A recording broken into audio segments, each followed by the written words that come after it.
The Mazda CX-30 is a subcompact SUV. Should you get this or its sibling, the Mazda3 hatchback? But first, here's how much the Mazda CX-30 costs. One thing we've noticed about Mazdas is that the vibe in the interior is very much trim dependent. We're driving the Carbon Turbo trim, and it has this exclusive leatherette terracotta interior that I think really elevates the vibe in here, plus the stitching and everything. Without that trim, it'd be a pretty simple design. Not that that's a bad thing, because how simple it is makes it really user-friendly. I think that's best exemplified by the climate controls. There's just not that much there, yet it all works exactly as you'd expect. This suede dresses it up, but in our particular tester, it is showing signs of wear. It's hard being a press car. And as long as we're complaining about trim, the shiny black plastic in the middle and in a couple other spots, you have the fingerprints and then the dust and the scratches. But I also find too that at certain sun angles, this reflects sun into my pretty eyes. No, not your eyes. Oh, it's okay. They're still pretty. I just can't see with them. So clean, simple, stylish, a few little trim complaints here and there, but I think the functionality is pretty strong. We got cup holders here that don't interfere with the climate control. We also have generous bottle storage in the door, both front and rear. Center console space is actually pretty big for a little vehicle. And I like that there's a divider that is removable. In the center console, we have our 2 charge ports, and up here we have a wireless phone charger. For my body type, sitting in the front seat here, there's some pressure in the shoulder regions, which does keep you in place. That's quite intentional, but you know, I'm definitely feeling it. How's it working for you? My seat is comfortable, but is only manually adjustable. Meanwhile, I do have power adjustment on my side. So yeah, besides a little bit of a shoulder hug situation happening, comfortable over here. Now, seated behind my ideal front seat position, it's pretty tight back there. My knees do technically clear, but it's pretty close. Headroom is actually not that bad, but visually when you sit back there, it looks like it's tight. Move to the middle position and it's a similar deal. The headliner kind of comes down in front, so it feels like it's tighter than it actually is. And then leg space, because of that conspicuous hump, means I'm going to be intruding on the people either side of me. What about you, kiddo? How's the seating back there? It's awesome, especially with something attached to my forehead. You guys ever make a car review with a 10-year-old? These are the things that happen. Carry on, child. Okay, so the foot space is great, knee space is great. Do you fit in the middle spot?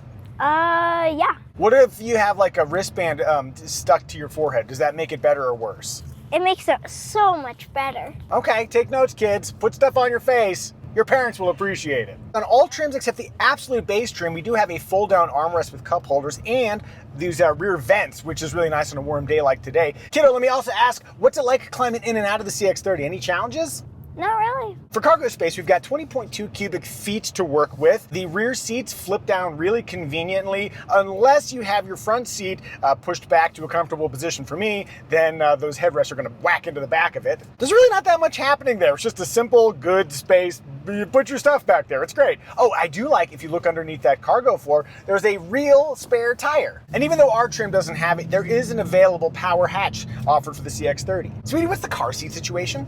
There are 3 top tethers, lower anchors in the outboard position. Those anchors are covered with plastic covers, which are easy to snap out of the way. Now we get to the downside. There is not a lot of overall space in here. I was able to fit a rear-facing car seat with a workable front seat position, but it was tight. Yeah, we need something like more nuanced and workable, like barely comfortable. There we go. Moving to safety, an undeniable strength for the CX-30. It is an IIHS Top Safety Pick Plus. It is a 5-star overall rated vehicle by the NHTSA. We have 10 airbags plus a full suite of active driver assist technology standard. Family, before I run out of air, is this thing family friendly? It is workable for a family. The whole family friendly label is a little bit too broad. If you have one kid and maybe you don't necessarily need a rear facing car seat, this could work and it'll save you some money doing it. So it might be a good choice, but it's not like generously sized. Rear window test. And not all the way down, but pretty close. Think. Armrest test. Driving a comfortable 8 and 4. Easy access to the inboard and outboard armrest. A song. It's really comfy on the outside and still pretty comfy on the inside. 90 over here, 80 over there. Let's move on to style now. I love how curvy it is, both on that lower front and that generously sized rear. This is a design that really does endure. Mazda had some really good designers that made simple shapes that really work for a long period of time, which is helpful when you're not doing like really frequent updates. 6 years into a life cycle is a pretty long time, but I really like the look of this thing. It's got a tight athleticism, but like a little bit of ruggedness with those black wheel arches. I think it's just a really nice looking vehicle. The trim we're testing is the Carbon Turbo trim. How can you distinguish it visually from all the other CX-30s on the road? Simple! You got these black wheels, and then you got black trim, and then the zircon sand metallic. It only comes with that color, which I like. It looks really good in person, a little bit of sparkle. If you like a little bit of sparkle with your eyewear, I don't know if that's a good segue, but look, I got some new Paragon titanium frames. They're super lightweight. That is real titanium, and they still do the Flying Eye super bendy thin temples, so they're comfortable under a headset or a helmet. If you're ready for aviation grade eyewear that is the most lightweight and comfortable you will ever experience, click the link in the description below to learn more about Flying Eyes. Despite getting on in years, we still think the Mazda CX-30 is a very attractive subcompact SUV, but what do you think? Do you like it? Do you dislike it? Tell us in the comments section. Also, thank you for your support, including your support of our new channel, Muzio, where we review mostly snacks right now, but who knows what the future might bring with an eye for value. Thank you guys for keeping us going. Moving onward to In Motion. The Mazda CX-30 represents the best that Mazda has to offer, which is a slightly taut ride, but still comfortable. It's got a torsion beam rear suspension, but that doesn't have any real ill effects. I doubt anybody would think, oh, is that a fully independent rear suspension back there or something? Torsion beam. You'd never think about it. You'd be just like, it rides well. I'm getting really casual with my driving impressions right now, and I don't know what's happening. Should you sing another song? On behalf of the audience, I'm going to say no. Thank you. As I turn here, there's a little bit of a heaviness in the steering, not unpleasantly so. I think they just want to convey a sense of like solidity to you, and it feels like, oh, I'm doing something. It's sort of engaging in that way. From a handling perspective, it's very, very predictable cornering in the CX-30, and because of that predictability, it can encourage you to drive quicker and maybe have a little bit of fun. It could certainly add a little bit of fun to a commute. A real highlight of our CX-30 here is the turbocharged engine floored. So we got a really quick downshift from the 6-speed automatic transmission, and then you get that pull. It sounds pretty good doing it too, totally. Which is a lot of fun. So there's two engines offered. There's a naturally aspirated 4-cylinder, and then there's a turbocharged version. And we have found that the turbocharged engine hauls. It's paired with the 6-speed automatic transmission. In the modern era, 6 speeds is not that many for an automatic transmission, but because this engine makes so much torque, I can start to ease into the accelerator, and it doesn't really necessarily have to go for a downshift. So the gaps between ratios are filled with sweet turbocharged torque. If you go with the base engine, you're gonna get that, and then it has to build up a head of steam again. So we really like the CX-30 driving experience, particularly with the turbocharged engine. We do have manual control here with the shifter, and then we also have a sport mode in case you want sportier shifts. Going the opposite direction, let us see how we can do with the Micah Muzio Limo Challenge. I got a nice firm brake pedal feel. Let's see if I can come to a nice smooth, buttery, velvety stop. I'm using too many words to describe it. I didn't even notice. You stopped. Good job. Man, it is so nice having a vehicle with impeccable brake feel. That was good. Last thought, this isn't a like true off-roader, but you can definitely go on little trails. All-wheel drive does come standard. You do have 8 inches of ground clearance to work with, which is kind of a lot. In fact, that's actually the same amount of ground clearance as the new Toyota Land Cruiser. Isn't that weird? That's very surprising. That's what I think about driving the Mazda CX-30. What does Sweetie think? Evie at the wheel, as you're making your way through here, how is slow speed maneuvering in this thing? This seems very maneuverable. There's just not that much to maneuver. Mm-hmm. And as we pull out here, whatever power you feel like using, exploit it. I love the way that sounds. I felt very confident that I would get out ahead of traffic and not hold anyone up. How have you found steering this thing around our little mountain town? This is one of those vehicles that just does what I want efficiently, and I don't really have to think about it. Is it fun? Yes. I think that it's fun by the whee. Yeah, that was an indicator. What about visibility? Is that also fun? Ooh, I don't like visibility. Over my right shoulder, the belt line is super high. There's just that teeny tiny window, and here there's a thick pillar over my left shoulder. It's a little like sitting in an automotive hot tub, especially because it's bisected by colors, so it really does kind of feel like you're simmering in it. Allaying some of your visibility concerns, we do have blind spot warning standard. If you're in the market for a subcompact SUV, are there any game killers that would keep you from driving a Mazda CX-30? No game killers here. Excellent. I'm getting back in the driver's seat. Moving on to remarks. Infotainment, there's a standard 8.8-inch screen, and then there's also a 10.25-inch screen that is available on turbocharged models.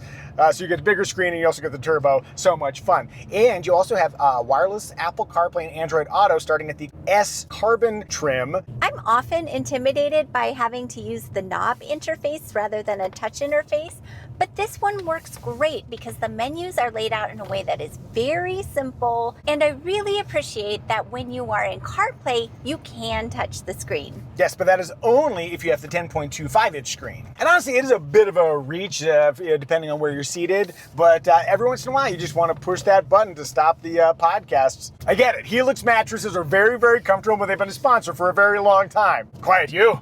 While we're talking technology, a couple of features that are new for 2025. Alexa built in, which lets you do a couple of things with voice commands, pull up a specific radio station, change the temperature, that kind of stuff. And then also Mazda has a Mazda online navigation system for higher trims, which includes over-the-air updates and live map information. Over here, we do have another screen. It's a round 7-inch display that shows me how fast I'm driving. And now, if you're wondering, how has the Mazda CX-30 been updated for 2026? Here's how. The 10.25-inch screen is now more widely available on 2.5S trims. There's updated dampers to improve ride comfort, plus a new brake-based limited slip function so you don't spin those tires. And then there's a new Air trim, Air with an E, which is basically the preferred trim, but with dark details on the outside and light-colored materials on the inside. Returning to this video's original premise, should you get this or its sibling, the Mazda 3 Hatchback? Item 1, fuel economy is basically the same with the base engine, and then there's a slight drop in the CX-30 when you go to the turbocharged engine, but it's like 1 mpg. For cargo space, it's basically identical. We have 0.1 cubic feet extra space in the CX-30. What about passenger space? Well, actually, total passenger volume is more in the CX-30. It also has more headroom, hip room, and also technically more leg room. That we were able to fit you and a rear-facing car seat more easily in the Mazda 3, which tells me, and you should know this, that sometimes the numbers, like in the data, don't necessarily reflect the reality of humans in the vehicle. Last question, what about price? It's kind of hard to find perfectly equivalent versions of the Mazda 3 Hatchback and the CX-30, but I did find the Carbon edition with the base engine. They're roughly equivalent, both all-wheel drive, and the CX-30 is $600 cheaper. One more notch in the CX-30's favor, it offers rear seat vents, whereas the Mazda 3 Hatchback does not. In conclusion, the CX-30 is slightly cheaper and certainly on paper has slightly more space, so yeah, go with the CX-30. Unless you just love the style of the Mazda 3 Hatchback like I do, then get that one. And now let's take a look under the hood and a test inspired by my buddy Brian. Here's how you open the hood on a Mazda CX-30. Here's where you check the engine oil. Here's where you can add engine oil. And over on the left side, that's where you add the washer fluid. And if you're wondering what the horn sounds like, all right, let's talk engine choices. The base engine is a 2.5-liter inline 4-cylinder.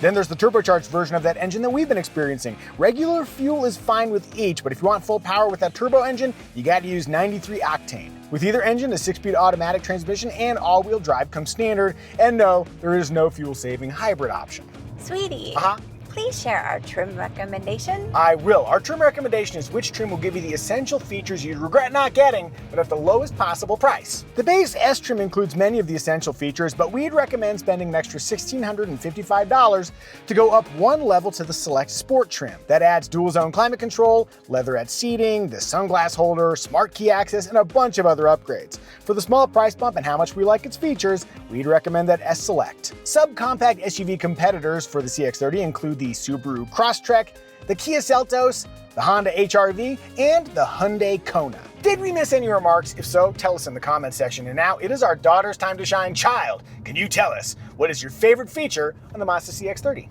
If it wasn't a hot day, I don't know what I'd say, but air vents in the back.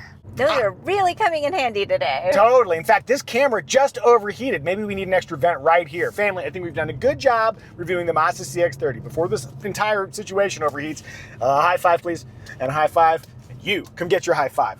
Blammo! And now please enjoy our AI-generated synopsis song about the Mazda CX-30. The streets is hot.